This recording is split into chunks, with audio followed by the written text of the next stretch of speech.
یا بنی آدم اما یاتینکم رسل منکم، اے بنی آدم جب بھی تمہارے پاس آئیں گے رسول تم ہی میں سے ہوں گے، تم میں سے تمہاری قوم کے لوگ ہوں گے، یقصون علیکم آیاتی جو تمہیں میری آیات سنائیں گے،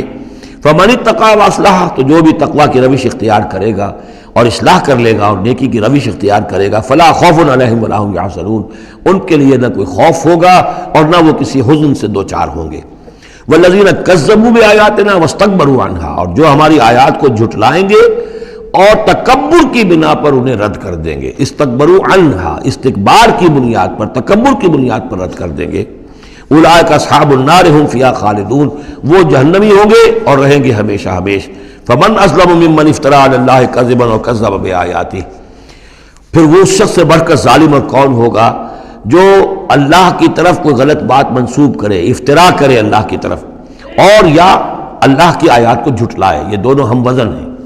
اولئک ینالہم نصیبہم من الکتاب، ان کو جو بھی دنیا میں رزق وغیرہ کا معاملہ ہے وہ تو ان کو مل جائے گا، یہاں دنیا میں تو ہم نے یہ سورہ بنی اسرائیل میں مضمون آئے گا، اب کوئی شخص کفر کرے اللہ فوراً اس کی روزی روک لے اور ایک دن کے اندر اندر وہ یہ بھوک سے مر جائے، ایسا نہیں ہے۔ جو ہم نے یہاں پہ ان کے لیے لکھا ہوا ہے جو رزق ہے اس دنیا کے اندر وہ تو انہیں ملتا رہے گا، وہ رکتا نہیں ہے، انہیں اپنے اس نصیب میں سے حصہ مل جائے گا۔ حتیٰ اذا جاءتہم رسلنا، ہاں پھر جب ہمارے فرشتادے، ہمارے بھیجے ہوئے فرشتے ان کے پاس آ جائیں گے، یتوفونہم،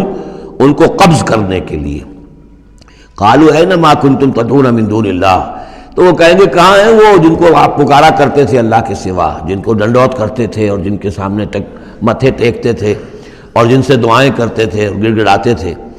قالوا ضلوا عنا، وہ کہیں گے وہ سب گم ہو گئے، ہوا ہو گئے،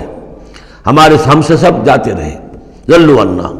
وشہدوا علی انفسہم انہم کانوا کافرین، اور وہ خود اپنے خلاف یہ گواہی دیں گے کہ واقعتاً ہم تھے ناشکرے، ہم نے کفر کی روش اختیار کی۔ قالت خلوا فی امم قد خلت من قبلکم من الجن والانس، کہا جائے گا کہ اچھا داخل ہو جاؤ ان امتوں میں جو تم سے پہلے گزر چکی ہیں جنوں اور انسانوں میں سے، نار میں، آگ میں، یعنی ایک ایک قوم کا حساب ہوتا جائے گا اور وہ جہنم کے اندر جھونکے جاتے رہیں گے، پہلی نسل گئی، پھر اس کے بعد دوسری آئی، دوسری گئی، تیسری آئی، اب ان میں ایک مکالمہ ہوگا۔ ظاہر بات ہے جو پہلے گئے تھے وہ تھے بزرگ، بڑے تھے، لیڈر تھے، یا یہ کہ وہ پچھلی نسل تھی جنہوں نے بدعات شروع کی تھیں، خرافات کا آغاز کیا تھا، یہ بعد میں آنے والے ان پر لعنت کریں گے کہ تم نے ہمیں مروایا، تمہاری وجہ سے ہم بھی برباد ہو کر یہاں آئے ہیں، تو تمہیں دوہرا عذاب ملنا چاہیے۔ لیکن یہ کہ وہاں وہ کہیں گے کہ نہیں، ہم جیسے ہم گمراہ تھے ویسے انہیں تمہیں گمراہ کیا۔